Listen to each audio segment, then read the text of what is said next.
역사와 돈의 몰락. 불 속에 뛰어들면 화상을 입는다. 칼로 손가락을 깊게 자르면 대개 피가 난다 등 친구들이 알려준 간단한 규칙도 잊지 않았고, 독이라고 적힌 병을 마시면 조만간 죽을 게 확실하단 사실도 잊지 않았다고 하네요. 루이스 캐롤. 이상한 나라의 앨리스 중. 많은 사람들은 돈이 두꺼운 벽으로 감싸진 큰 금고에 보관된 금으로 뒷받침된다고 생각한다. 이것은 수십 년 전부터 더 이상 사실이 아니다. 사실상 나는 금이나 지폐 혹은 애초에 왜 돈이 무언가에 의해 뒷받침되어야 하는지를 거의 이해하지 못한 채 더 깊은 혼돈에 빠진 이후로 무슨 생각을 했는지조차 모르겠다. 비트코인 교훈의 일부는 명목화폐에 대해 배우는 것이다. 명목화폐가 무엇을 의미하는지, 어떻게 생겨났는지, 그것이 최선이 아닐 수 있는지에 대해서 말이다. 그렇다면 명목화폐는 정확히 무엇일까? 그리고 우리는 어떻게 명목화폐를 사용하게 되었을까? 어떤 것이 명목적이라는 의미는 공식적인 승인이나 발의에 의해 부여받은 것임을 의미한다. 따라서 명목화폐는 단순히 누군가가 그것이 돈이라고 말했기 때문에 돈이 된 것이다. 오늘날 모든 정부가 명목화폐를 사용하므로 여기서 그 누군가는 바로 정부이다. 안타깝게도 우리에겐 이러한 가치 제한을 거부할 자유가 없다. 이것이 폭력적이지 않을 뿐 모든 것을 제약하는 것임을 금방 알아차렸을 것이다. 사업을 하고 세금을 내는 데 이 종이돈을 사용하지 않겠다고 한다면 당신이 경제에 대해 논의할 수 있는 사람은 감방 동료밖에 없을 것이다. 명목화폐의 가치는 그 자체가 갖는 고유한 속성에서 비롯되지 않는다. 명목화폐 간의 상대적 가치는 그 명목화폐의 존속을 꿈꾸는 사람들의 정치적, 재정적 안정성에 따라 결정된다. 명목화폐의 가치는 법령이 임의로 부과한다. 최근까지도 두 종류의 화폐가 쓰였다. 하나는 귀중품으로 만든 상품화폐이고 다른 하나는 귀중품의 가치를 뒷받침하는 대리화폐이다. 대다수 대리화폐의 가치는 화폐에 쓰인 문구에서 비롯된다. 우리는 이미 상품화폐에 대해 다루었다. 사람들은 특별한 뼈와 조개 껍질, 귀금속을 화폐로 사용했다. 그 후에는 주로 금과 은으로 동전을 만들어 사용했다. 지금까지 발견된 가장 오래된 동전은 2700년도 더 된 것으로 순수 금과 은의 혼합물로 만들어졌다. 코인이라는 개념을 비트코인이 처음 도입한 것이 아니라는 뜻이다. 동전을 모으는 것, 시쳇말로 호들링은 동전의 역사만큼이나 오래된 것으로 밝혀졌다. 최초의 동전 호들러는 100여 개의 동전을 냄비에 넣고 사원 기둥에 묻은 사람이었다. 이것은 2500년이 지난 후에야 발견되었는데 냉동 보관이 꽤 괜찮은 방법이라 할 수 있겠다. 금속으로 된 동전의 단점 중 하나는 동전의 귀퉁이를 잘라서 가치를 떨어뜨릴 수 있다는 점이다. 잘라낸 조각으로 새 동전을 주조하면 화폐의 양이 늘어나기 때문에 시간이 지날수록 동전의 가치가 떨어질 수 있다. 당시 사람들은 은화를 가능한 한 최대한 깎아내고 사용하였다. 그 시대의 달러 쉐이브 클럽 광고는 어땠을지 궁금해진다. 정부는 정부 주도의 인플레이션에는 관대하지만 이러한 민간에서 행해지는 인플레이션인 동전 자르기 행위는 두고 볼 수 없었다. 예전에 유행하던 경찰과 강도놀이처럼 동전 자르기는 점점 창의적으로 자행되었기 때문에 조폐국은 이를 능가하는 창의성을 발휘해야만 했다. 당시 수학 원리로 명성을 얻은 세계적인 물리학자 아이작 뉴턴은 이를 해결한 사람 중 한 명이다. 동전 옆 테두리에 톱니바퀴 무늬를 추가하여 이를 해결하였는데 이는 오늘날까지도 적용되고 있다. 이것으로 동전 자르기의 시대는 막을 내리게 된다. 이러한 가치 하락 방법을 억제한다 해도 동전은 여전히 다른 문제와 맞닥뜨리고 있다. 특히 대량의 가치를 이전해야 할 때 동전을 사용하기엔 부피가 크고 운송이 그리 편하지 않다. 벤츠를 사고 싶을 때마다 엄청난 양의 은화가 든 가방을 들고 나타난다고 상상해보자. 독일 얘기가 나온 참에 독일인들이 말하는 미국 달러가 어떻게 달러라는 이름을 갖게 됐는지에 대한 이야기가 매우 흥미롭다. 달러라는 단어는 독일어 요아킴 스탈러의 줄임말인 탈러에서 유래되었다고 한다. 요아킴 스탈러는 상트 요아킴 스탈이라는 마을에서 주조된 동전이었다. 탈러는 단순히 요아킴 스탈러 계곡 출신의 사람의 약칭이었고 요아킴 스탈러는 은화를 생산하는 계곡이었기 때문에 자연스럽게 은화를 탈러라고 부르게 되었다. 요아킴 스탈에서 온 누군가가 요아킴 스탈러를 탈러라고 줄여 부르기 시작했고 독일어 탈러가 네덜란드어 달더스로 변형되어 최종적으로 영어 달러가 되었다고 한다. 대리화폐의 등장은 경화의 몰락을 예고했다. 금 증서는 1863년에 도입되었고 약 15년 후 은 달러도 느리지만 확실하게 종이 위임장 형태인 은 증서로 대체되었다. 최초의 은 증서가 도입된 후 이 종이 조각이 오늘날 우리가 미국 달러 1달러로 인식할 수 있는 형태로 변하기까지는 약 50년이 걸렸다. 그림에 보이는 1928년 미국 은화는 은 증서라는 이름으로 사용되었으며 실제로 이 종이를 소지한 사람이 은의 소유자라는 것을 나타내었다. 시간이 지남에 따라 이 문구가 점점 작아지는 것이 매우 흥미롭다. 이 문구는 오래지 않아 연방준비금이라는 문구로 대체되며 완전히 사라졌다. 금에서도 같은 일이 일어났다. 세계 대부분의 나라들은 주로 바이메탈 표준에 따라 금화와 은화를 만들었다. 금으로 교환할 수 있는 금 교환증이 있다는 것은 틀림없는 기술적 진보이다. 종이는 더 편하고 가볍다. 또 더 작은 숫자를 인쇄하면 가치를 임의로 나눌 수 있기 때문에 더 작은 단위 결제도 가능하다. 소지자에게 이 증서가 실제 금과 은을 보유하고 있다는 것을 상기시키기 위해 지폐에는 이를 나타내는 색깔이 칠해졌고 증서 자체에 이에 대한 내용이 명기되었다. 여러분은 이 문구를 유창하게 읽을 수 있을 것이다. 이 증서는 요것이 소지인에게 지불할 금화 100달러가 미국 재무부에 예치되어 있음을 증명한다. 1963년 새로 발행된 모든 지폐에서 요청 시 소지인에게 지급됨 이라는 문구가 제거되었다. 그로부터 5년 후 금과 은을 통한 달러의 속박은 막을 내리게 된다. 지폐의 기원과 목적을 암시하는 단어는 삭제되었다. 황금색이 사라졌다. 남은 것은 종이와 정부가 원하는 만큼 인쇄할 수 있는 능력뿐이었다. 1971년 금본위제가 폐지되면서 한 세기에 걸친 속임수가 완성되었다. 돈은 오늘날 우리 모두가 착각하는 환상, 즉 명목화폐가 되었다. 군대를 지휘하고 감옥을 운영하는 자가 그것이 가치 있다고 말함으로 인해 그 가치를 갖게 됐다. 오늘날 유통되는 모든 달러에 적혀 있듯이 이 지폐는 법정 화폐이다. 다시 말해 이 지폐는 법정 화폐이다. 라는 이 한 줄이 달러의 가치를 부여한다. 그건 그렇고 눈에 잘 띄진 않지만 오늘날의 지폐에는 흥미로운 교훈이 하나 더 있다. 두 번째 줄에 적힌 공적 및 사적인 모든 부채를 위하여 라는 문구가 그것이다. 이 말인즉 모든 돈은 빚이라는 의미이다. 경제학자들은 알고 있었을지 모르나 나에게는 새로운 사실이었다. 이것 때문에 나는 아직도 머리가 아프다. 돈과 빚의 관계는 여러분에게 숙제로 남겨두겠다. 앞서 살펴본 것처럼 금과 은은 수천 년 동안 돈으로 사용되었다. 시간이 지나면서 금과 은으로 만든 동전은 종이로 대체되었다.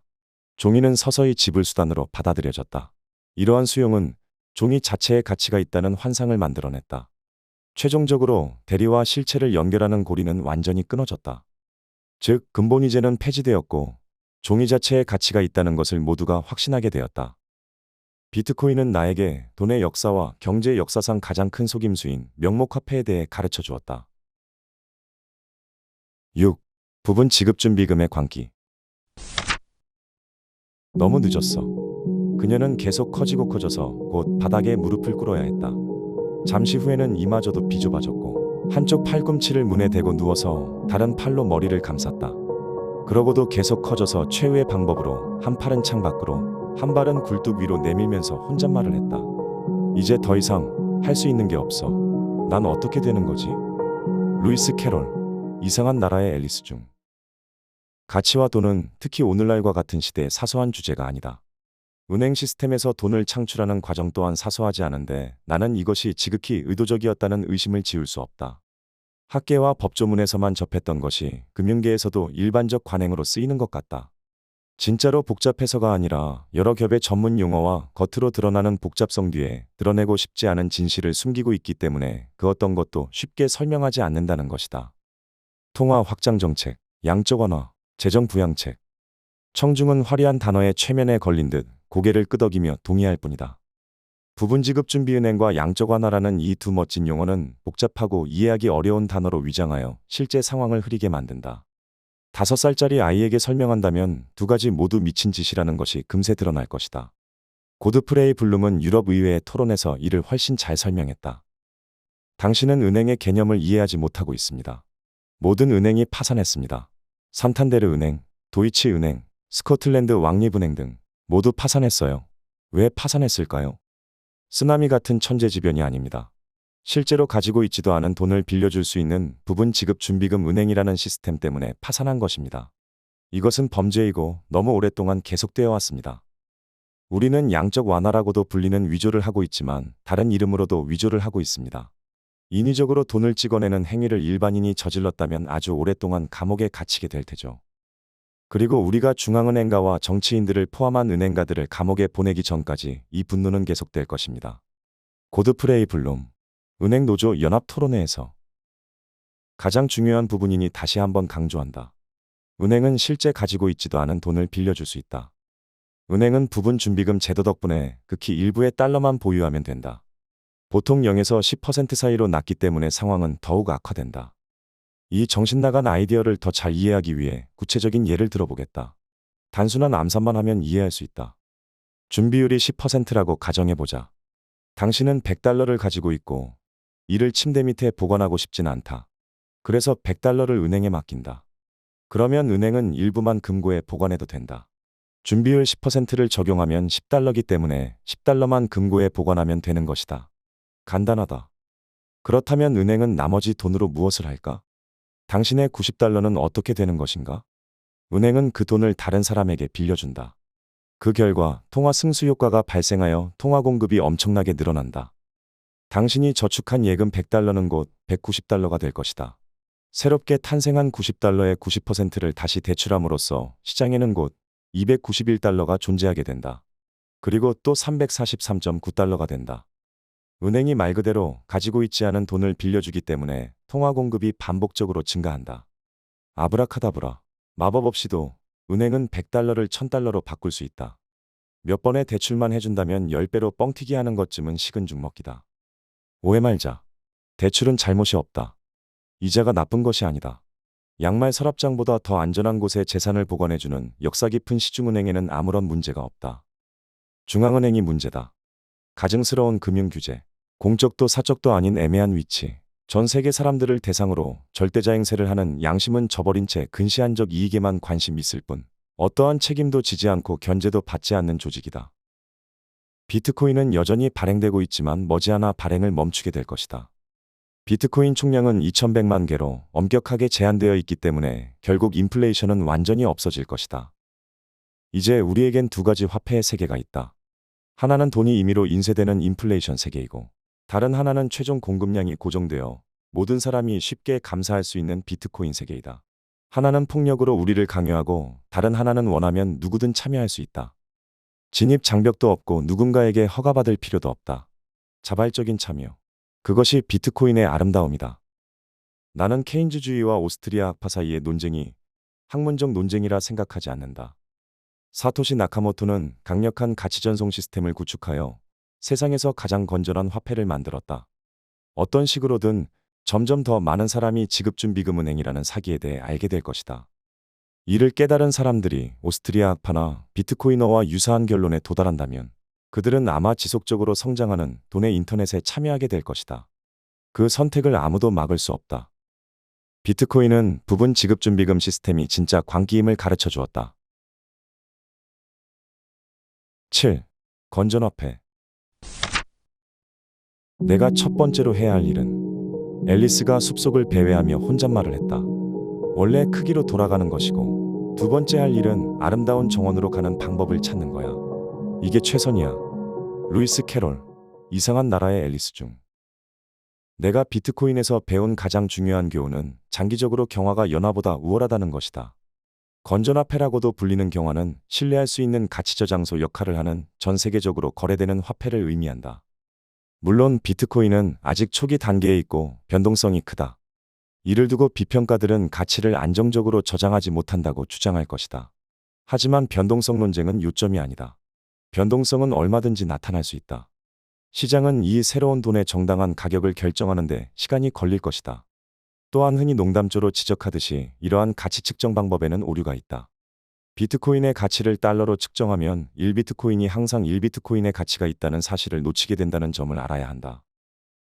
고정된 공급, 즉 객관적이고 계산 가능한 기준대로 변경되는 공급이 정당한 화폐 가격을 위한 필수 조건이다.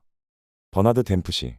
이자와 고리대금 중에서 역사적으로 잊혀진 많은 화폐를 훑어보면 알 수 있듯이 돈은 계속 인쇄될 것이다. 지금까지 역사상 그 누구도 이 유혹을 뿌리치지 못했다. 비트코인은 기발한 방법으로 돈을 인쇄하려는 유혹을 물리친다. 사토시는 우리의 탐욕 때문에 우를 범할 것임을 예상했다. 이것이 그가 인간의 통제보다 신뢰할 수 있는 것, 즉 수학을 선택한 이유이다. 이 공식은 비트코인의 공급을 설명하는 데 유용하지만 실제 코드에서는 찾을 수 없다. 신규 비트코인 발행은 4년마다 채굴자에게 지급되는 보상을 줄이는 알고리즘을 통해 제어된다. 위 공식은 단지 비트코인 내부의 작동 방식을 빠르게 이해하고 요약하는 데 사용되는 것이다. 실제로는 대략 10분마다 발생하는 유효한 블록을 찾는 채굴자에게 지급되는 보상의 변화를 보면 잘 알 수 있다. 공식, 대수함수, 지수는 이해하기 직관적이지 않다. 건전성이라는 개념은 다른 방식으로 살펴보면 더 쉽게 이해할 수 있다. 무언가가 얼마나 많은지 알게 되면, 그리고 그것이 생산하거나 획득하는 것이 얼마나 어려운지 알게 되면 우리는 즉시 그 가치를 이해하게 된다. 피카소의 그림, 엘비스 프레슬리의 기타, 스트라디바리우스의 바이올린이 왜 가치 있는지 안다면 법정화폐, 금, 비트코인이 얼마나 가치 있는지도 알 수 있을 것이다. 법정화폐의 건전성은 인쇄기를 담당하는 사람에게 달려있다. 어떤 정부는 다른 정부보다 더 많은 양의 돈을 인쇄하여 통화 가치의 약세를 초래할 수 있다. 한편 어떤 정부는 화폐 발행을 제한하여 통화 강세를 이끌 수도 있다. 이 새로운 현실의 한 가지 중요한 측면은 연준과 같은 기관이 파산할 수 없다는 것이다.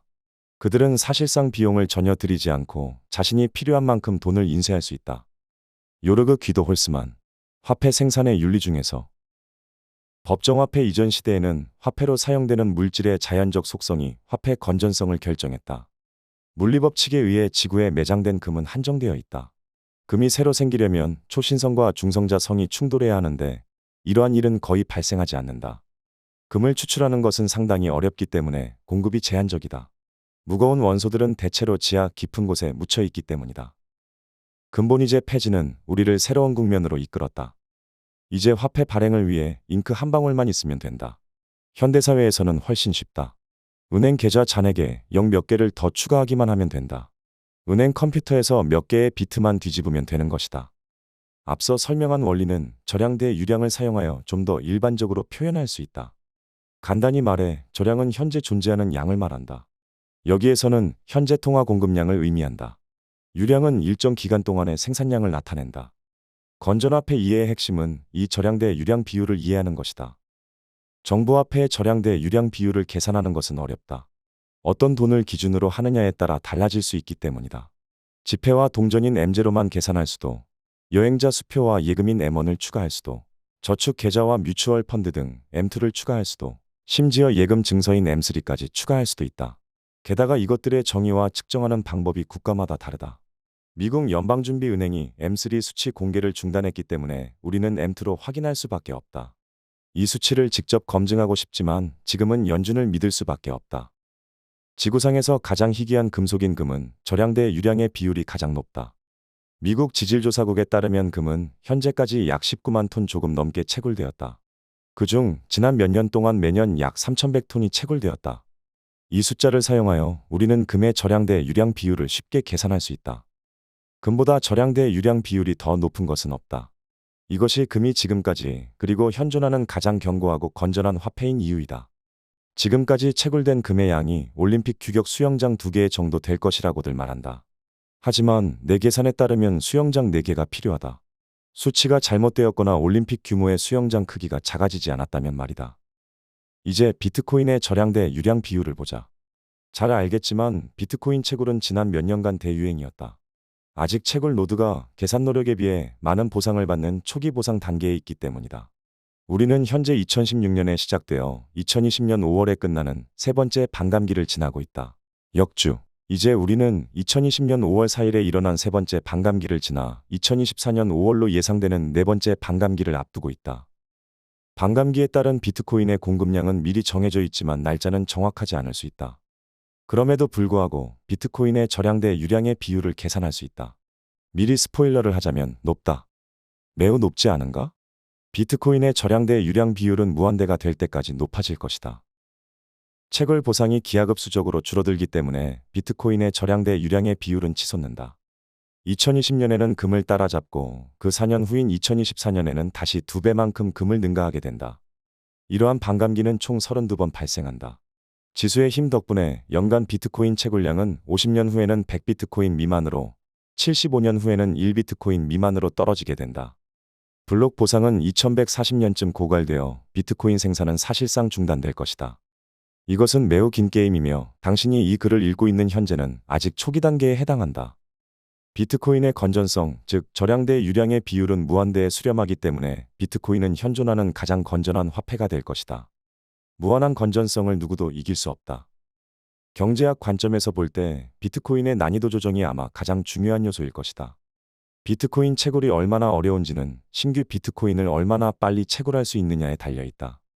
네트워크의 채굴 난이도는 동적으로 결정되기 때문에 이를 통해 미래의 공급량을 예측할 수 있다. 난이도 조정 알고리즘의 단순함이 비트코인의 심오함을 흐트러뜨릴 수 있다. 하지만 비트코인 난이도 조정은 아인슈타인의 버금가는 혁명과도 유사하다. 이 방법은 채굴에 아무리 많은 노력을 들이더라도 비트코인의 통제된 공급이 중단되지 않도록 보장한다. 다른 모든 자원과는 달리 누군가 비트코인 채굴에 아무리 많은 에너지를 투입하여도 총 보상은 증가하지 않는다. 이는 MC 스퀘어 공식으로 속도의 한계가 결정되듯 비트코인의 난이도 조정으로 비트코인 전체 수량의 한도가 결정된다. 난이도 조정이 없었다면 비트코인은 이미 고갈되었을 것이고 초기 단계에서 살아남기 어려웠을 것이다. 난이도 조정 덕분에 채굴 보상이 존재하는 동안 네트워크가 안전하게 보호되며 신규 발행된 비트코인이 안정적이고 공정하게 분배된다. 난이도 조정은 비트코인 통화 정책을 규제하는 조절 장치이다. 아인슈타인은 물체를 아무리 세게 밀어도 특정 지점에 이르면 더 빠른 속도를 낼 수 없다는 새로운 사실을 보여주었다. 사토시 또한 우리에게 새로운 것을 보여주었다. 이 디지털 금을 아무리 열심히 채굴하여도 특정 시점이 되면 더 이상 새로운 비트코인을 만들 수 없는 것이다. 인류 역사상 처음으로 우리는 아무리 노력해도 더는 생산할 수 없는 금전적 재화를 갖게 되었다. 비트코인은 나에게 건전화폐가 꼭 필요하다는 것을 가르쳐 주었다.